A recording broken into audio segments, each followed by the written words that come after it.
거래소가 라이센스 받으려고 하면은 굉장히 어려웠어요. 그래서 일단은 샌박스에 들어가가지고 예를 들어 2년이나 3년 정도 문제가 없다라고 하는 라이센스를 줬는데, 그때 샌박스에 들어가 있었던 거래소들이 많이 있었던 거죠. 샌드박스에서 나와서 풀려서 이제 라이센스를 받은 경우도 있고, 그리고 신규 라이센스 신청을 했는데 이제는 규제 틀이 조금 더 분명하기 때문에 라이센스가 빨리 나오는 경우죠. OTC는 아직까지는 안 됩니다. 제가 홍콩 걸어 다니니까 네. 그런 데가 많던데요? 그러니까 그 익스체인지. 익스체인지들이 많은데,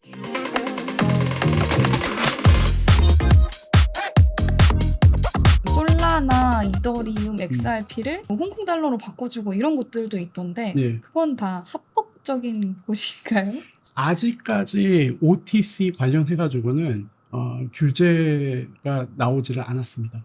그래서 아까 말씀드린 대로 홍콩은 네거티브 규제 정책을 유지를 하고 있기 때문에 일단은 가능한 거죠. 근데 이제 구체적인 규제 방안이 나오게 되면은 이제 라이센스를 취득을 해야 될 거고, 그때 한번 또 OTC 관련된 마켓이 정리가 되지 않을까. 일단 법이 없으니까 하면 안 돼가 아니라 법이 없으니까 일단 자유롭게 하고 법이 생기면 이제 그 후에 네. 그 틀에 맞춰서 변화를 하는 거군요. 예. 변호사님께서 2017년부터 크립토 관련 법률 자문을 시작하셨다고 들었습니다.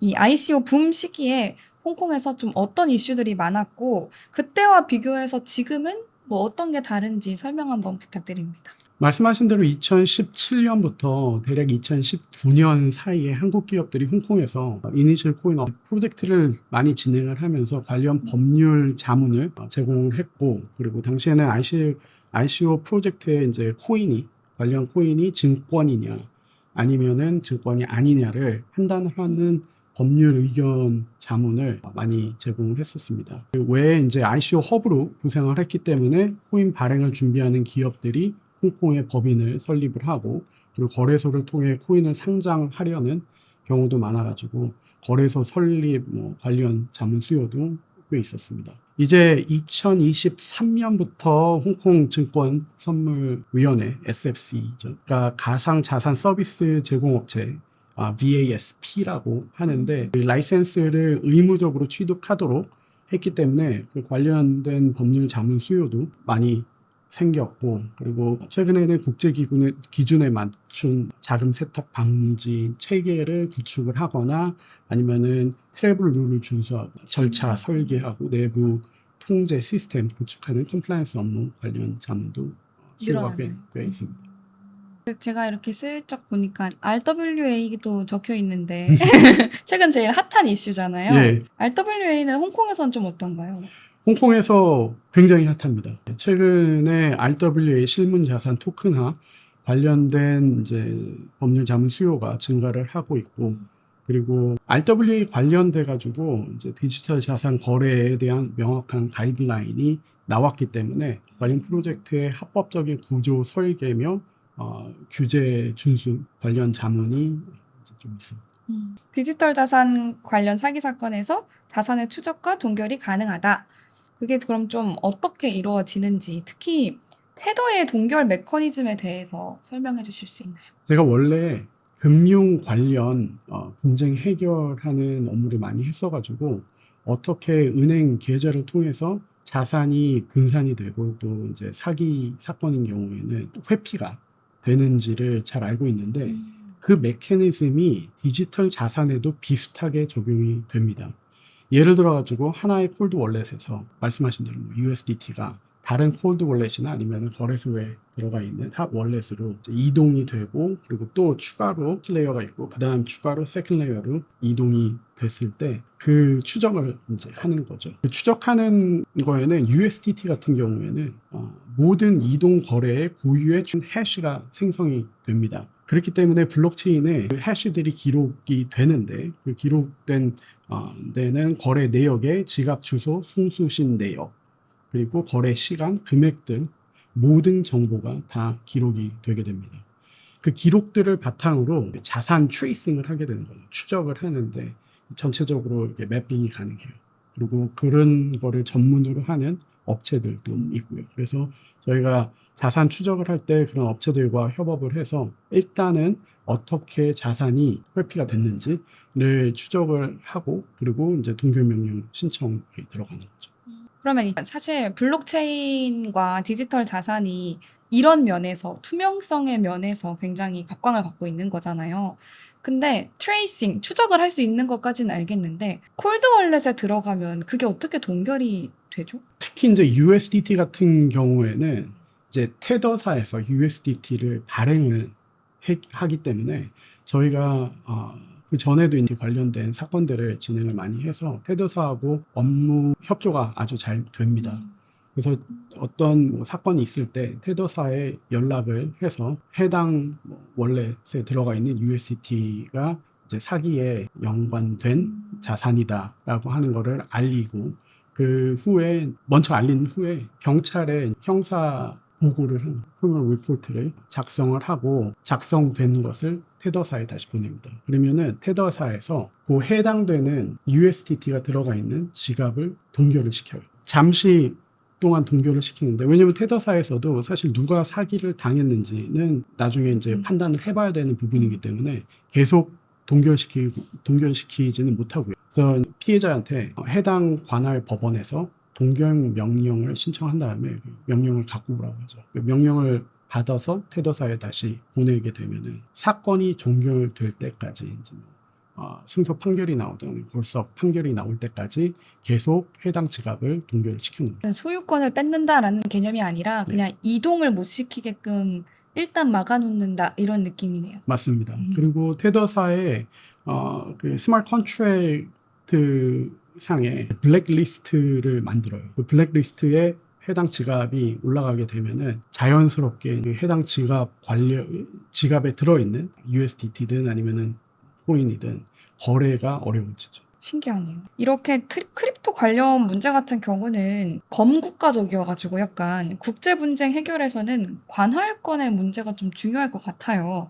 여러 국가에 걸친 디지털 자산 분쟁에서는 좀 어떤 걸 고려해야 되나요? 디지털 자산은 탈중앙화돼 있고 그리고 국경을 초월하기 때문에 관할권 문제가 굉장히 중요합니다. 어느 국가의 법원이 분쟁을 다툴 수 있는지 결정을 하는 게 제일 먼저 결정을 해야 되는 부분이고요. 그리고 우선 자산이 어디에 보관돼 있었는지, 당사자가 어디에 거주하고 있는지, 손해가 발생한 장소가 어디인지, 그리고 분쟁에 연루된 기업이 설립된 국가가 어디인지 등을 토대로 종합적으로 이제 고려를 해야 됩니다. 계약 관련 분쟁이라고 하면은 계약서에 명시된 관할권이나 아니면 중거법을 먼저 확인을 해야 될 거고요. 사기 사건 같은 경우에는 피해가 발생한 지역이나 관련 당사자의 거주지가 관할권이 될 확률이 상당히 높습니다. 만약 여러 관할권이 적용될 가능성이 있다면 크립토의 우호적이고 그 관련 사건들을 다뤄본 경험들이 많은 변호사와 법원, 판사님들이 있는 그런 관할권을 선택하는 게 아무래도 유리할 거라고 봅니다. 홍콩은 디지털 자산 분쟁에 있어서 경험이 풍부한 관할권이기 때문에 홍콩 법원을 통해서 분쟁 해결을 하는 제 생각에는 좋을 거로 생각합니다. 그럼 일단 홍콩과 한국 좀 어떻게 다르다고 보세요? 일단 규제 접근 방식도 다르고 현재 갖춰진 규제의 프레임들도 좀 다른데 변호사님은 어떻게 보시나요? 홍콩은 적극적으로 디지털 자산 허브의 역할을 하겠다고 지금 정부 차원에서 여러 가지 정책을 만들어 놓고 추진을 하고 있기 때문에 아무래도 친기업, 친시장 측면이 있죠. 반면에 한국에서는 제가 볼 때는 여러 가지 방침은 정했는데 근데 정확하게 어떤 법안이 나오거나 아니면은 디지털 자산 허브로서의 위치를 우리가 차지하겠다라고 하는 의지가 조금 부족하지 않나라고 하는 생각이 듭니다.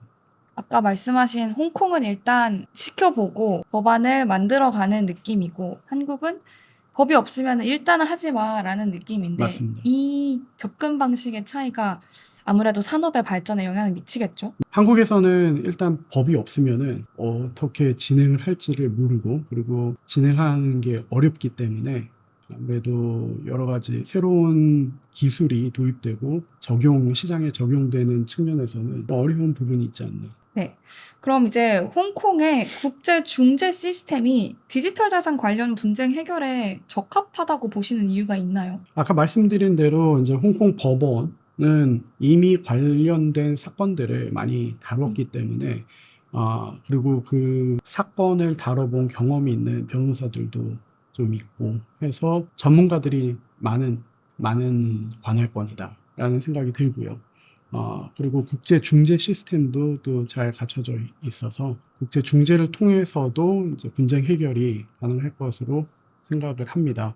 국제 중재에 대해서 잘 모르시는 분들도 좀 있어서 간단하게 설명을 드리는데, 국제 중재라는 거는 이제 우리가 생각하는 분쟁이 있었을 때 당사자들끼리 중재를 통해서 사건을 해결을 한다의 개념보다는 법원 밖에서 당사자들 간의 프라이빗한 재판을 진행을 하는 겁니다. 그러니까 합의를 해서 재판까지 안 가는 게 아니라 예, 재판을 법원이 아닌 다른 곳에서 예. 한다라는 사설 느낌인가요? 재판을 진행을 하는 거죠. 그게 이제 국제 중재 시스템의 기본이고요. 네. 그러면은 왜 법원에서 사건 해결을 하지 않고 국제 중재를 통해서 사건을 해결하냐? 국제 중재의 가장 큰 장점이 confidentiality. 그래서 비밀 보호가 잘 된다는 거죠. 특히 이제 크립토 관련돼서는 여러 가지 비밀 유지가 중요한 경우도 많기 때문에 그러니까 이제 크립토를 사용을 하고 개발을 하고, 그렇기 때문에 국제 중재가 조금 더 적합한 분쟁 해결 방법이 되지 않을까라는 생각이 듭니다. 단지 국제 중재는 당사자들 간에 합의가 있어야지 국제 중재를 통해서 분쟁을 해결을 할 수가 있기 때문에, 사기 사건인 경우에는 어쩔 수 없이 합의가 있는 경우가 아니잖아요. 그래서 법원으로 가서 그 분쟁 해결을 해야 될 거고, 자산 동결 명령을 받거나 아니면 재판이 진행돼서 판결을 받는 데까지 진행이 돼야 되고, 기업들 간에 거래가 있었을 때, 크립토 관련된 거래가 있었을 때는 그 거래 계약서에 분쟁 해결 조항이 들어가게 되는데, 거기에 이제 국제 중재를 통해서 분쟁의 해결을 하겠다고 명시를 하게 되면은 분쟁이 발생했을 때 국제 중재로 넘어가게 됩니다. 국제 중재로 해결하자라고 명시해 놓는 기업들이 많나요? 점점 더 늘어가고 있습니다. 특히 이제 크립토 기업들 관련해가지고는 아무래도 이제 비밀 유지가 중요하고, 보니. 그리고 또 다른 한 가지 국제 중재가 유리한 면이, 국제 중재는 중재자, 판사 역할을 하는 분들이죠. 중재자들을 당사자들이 선임을 할 수가 있어요. 근데 그 중재자를 선임을 할 때 크립토에 대한 지식이, 경험이 풍부하고, 그리고 전문성이 있는 분들을 중재자로 선임을 할 수 있게 되거든요. 그러면 아무래도 이제 법원에 계시는 판사님들, 크립토 관련해가지고 전문성이 없거나 잘 모르시는 분들보다 훨씬 더 정확한 판단을 할 수가 있고 판결이 나오겠죠. 그 중재자 선임하는데도 분쟁이 생길 것 같은데요. 나에게 더 유리한 중재자를 선임하려고. 좀 조심스러운 질문인데, 변호사님은 크립토 투자하시나요? 제가 2017년, 18년도 크립토 관련된 자문을 했을 때 저희 클라이언트께서 BTC로 자문료를 피를 주시겠다고 했는데, 그때 저는 받으셨어야죠. 피앗 아니면은 안 받습니다. 받으셨어야죠. 예, 그때 받았으면은 아마 지금 은퇴를 했죠. 지금은 저는 투자를 개인적으로 조금 하고 있습니다. 혹시 투자 조언이 있으실까요? 법률 전문가의 투자법 좀 궁금합니다. 저도 투자를 잘 못하기 때문에 그럼 끝으로 저희 시청자분들께 하고 싶은 말씀이나 조언 있으시면 한마디 해주세요. 최근 들어서 금융 그리고 특히 이제 크립토 관련 사기 사건들 숫자가 굉장히 증가를 하고 있습니다. 크립토에 대해서 그 사기 기법들이 굉장히 발달을 했기 때문에, 어떻게 보면은 여기에 투자를 하면은 큰 수익을 얻지 않을까 싶어서 투자를 하시는 경우도 있고, 기업 관련 경우에서는 거래를 하는데 이쪽 월렛으로 USDT를 예를 들어서 보내면은 우리가 어떤 서비스를 제공을 해주겠다고 하는데, 서비스를 제공하지 않고 USDT만 갖고 사기를 치는 그런 경우들도 많거든요. 그래서 뭐 투자 결정을 하시기 전이나 아니면은 거래를 진행하시기 전에 정확하게 어떤 상품인지 그리고 상대의 업체가 어떤 업체인지를 확인을 잘 해보시는 게 중요하다고 생각이 들고요. 그리고 두 번째로는 만약에 사기를 당하셨다고 하면은 빠른 조치가 필요합니다. 전문성이 있는 변호사를 먼저 찾아가셔서 어떻게 법적으로 대응을 할 수 있는지를 알아보시는 게 제일 중요할 것 같고요. 그리고 경찰에 빨리 신고를 하셔서 경찰에서도 이제 대응을 할 수 있도록 하시는 게 좋을 것 같습니다. 최근 들어서는 인터폴에서도 크립토 관련 분쟁 그리고 사기 사건에 대응하는 팀이 굉장히 크게 꾸려져서 여러 나라에 있는 이제 경찰과 협조를 잘 하고 있거든요. 그렇기 때문에 아까 말씀드린 대로 크립토 관련 사건들은 여러 가지 관할권들 그리고 여러 가지 여러 국가들에 걸쳐가지고 빠르게 자산이 도피가 될 수 있기 때문에 빠른 조치가 가장 중요하다고 생각합니다. 네, 지금까지 박완기 변호사님 모시고 이야기 나눠봤습니다. 오늘 인터뷰 응해주셔서 감사합니다. 네, 감사합니다. 네, 저는 다음번에 더 좋은 콘텐츠로 찾아오도록 하겠습니다. 다음번에 만나요.